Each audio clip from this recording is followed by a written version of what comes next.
بسم اللہ الرحمن الرحیم۔ ابھی ریسنٹلی جو کل گورنمنٹ نے پیٹرول کی پرائسز بڑھائی ہیں، جو 321 روپے پر لیٹر سے بڑھا کر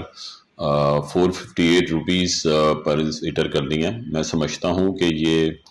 اضافہ جو ہے وہ بہت ہی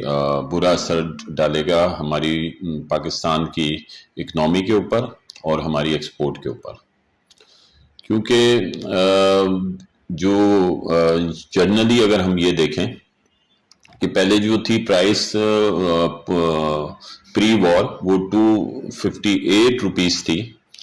اور اب جو ہے وہ 458 روپیز ہے، تو یہ تقریباً 77% جو ہے وہ پرائس انکریز کر دی گئی ہے پاکستان میں۔ اچھا، اگر ہمارے جو کمپیٹیٹرز ہیں، ہمیشہ جو میں بات کرتا ہوں کہ جو ہمارے کمپیٹیٹرز ہیں ان کو بھی ہمیں دیکھنا ہوگا، کیونکہ پیٹرول کی پرائس بڑھنے سے ہماری جو کاسٹ ہوتی ہے ہر چیز کی، وہ چاہے کسی بھی کی کاسٹ ہو، cost of product of exportable item بھی، وہ بھی انکریز ہو جاتی ہے، اور انفلیشن جو بڑھتی ہے وہ تو ایک الگ ہے۔ تو جب ایکسپورٹ کی جو پروڈکٹس ہیں ان کی پرائس ہماری انکریز ہو جاتی ہے، پہلے ہی ہم جو ہیں وہ کمپیٹ نہیں کر پا رہے ہیں انٹرنیشنل مارکیٹ میں اپنی انرجی پرائسز کی وجہ سے، اپنے ہائر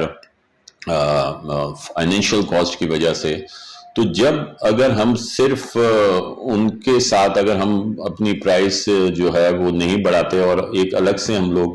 اپنے پیٹرول کی پرائس بڑھا دیتے ہیں، جس میں انڈیا ہے، بنگلہ دیش ہے، چائنا ہے، ویتنام ہے، تو کسی نے بھی اپنی پرائس اگر کسی نے بڑھائی بھی ہے تو وہ 2% سے لے کے میکسیمم 10% تک پرائس بڑھائی ہے، اور ہم نے 77% پرائس بڑھا دی ہے۔ تو اس کا مطلب ہے اب ہماری پروڈکٹس جو ہیں وہ مزید ان کمپٹیٹیو ہو جائیں گی انٹرنیشنلی، اور ہماری ایکسپورٹ جو کہ ابھی پہلے ہی ڈیکلائن لائن کا شکار ہے، کہ جو ابھی اگر ہم منتھ ٹو منتھ یہ دیکھیں جنوری سے مارچ تک تو 12% کی ڈیکلائن ہے، اور اگر ہم فائنینشیل جو ایئر ہے، جو فسکل ایئر ہے، اس کا وہ 9 منتھ اگر ہم دیکھیں ٹل مارچ، تو 8% ہماری ایکسپورٹ جو ہے آلریڈی ڈیکلائن ہے۔ تو سب سے امپورٹنٹ ہمارے لیے اس وقت ایکسپورٹ ہے، سب سے امپورٹنٹ ہمارے لیے اس وقت فارن ایکسچینج کے جو ریزروز ہیں، تو ہمیں اس کو دیکھنا ہوگا۔ تو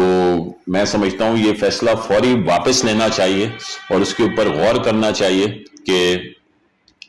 کتنی پرائسز اگر ہے، ٹھیک ہے، اگر ہمارے ملک کو ضرورت ہے اور اگر سمجھتے ہیں کہ یہ پرائس بڑھانے سے ہماری اکنامی کے اوپر اور ہماری معیشت کے اوپر اچھا اثر پڑتا ہے، تو ہم گورنمنٹ کے ساتھ ہیں، لیکن میرے خیال میں ہمیں جو ہے وہ بہت ہی سوچ سمجھ کے فیصلے کرنے کی ضرورت ہے۔ اور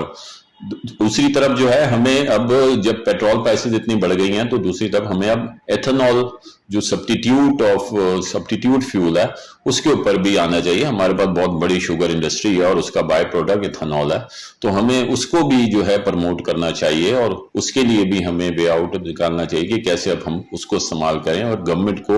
اس کے لیے بھی کوئی میکینزم بنانا چاہیے۔ پہلے تو ہم یہی مطالبہ کر رہے ہیں کہ یہ فوری طور پہ فیصلہ واپس لیا جائے۔ اگر گورنمنٹ فیصلہ واپس نہیں دیتی تو اس سے ظاہر بات ہے انفلیشن بہت بڑھے گی، اور میں یہ سمجھتا ہوں وہ غریب آدمی پہ بوجھ جو ہے وہ مزید بڑھ جائے گا، جو وہ مزید مہنگائی کی چکی میں پس رہا ہے وہ اس کے اوپر مزید پریشر آ جائے گا۔ تو پھر گورنمنٹ کو فیصلہ لینا ہوگا کہ منیمم ویجز جو ہیں وہ فوری طور پہ اعلان کریں منیمم ویجز کے بڑھانے کا، کیونکہ وہ عام طور پہ بجٹ پہ اناؤنسمنٹ کی جاتی ہے اس کی۔ تو میرے خیال میں یہ فوری طور پہ پھر گورنمنٹ کو ساتھ یہ بھی فیصلہ کرنا چاہیے کہ منیمم ویجز فوری طور پہ بڑھانے ہوں گے، ورنہ بہت زیادہ جو مہنگائی کا طوفان آئے گا اس میں غریب آدمی جو ہے اس طوفان میں گر جائے گا۔ بہت بہت شکریہ۔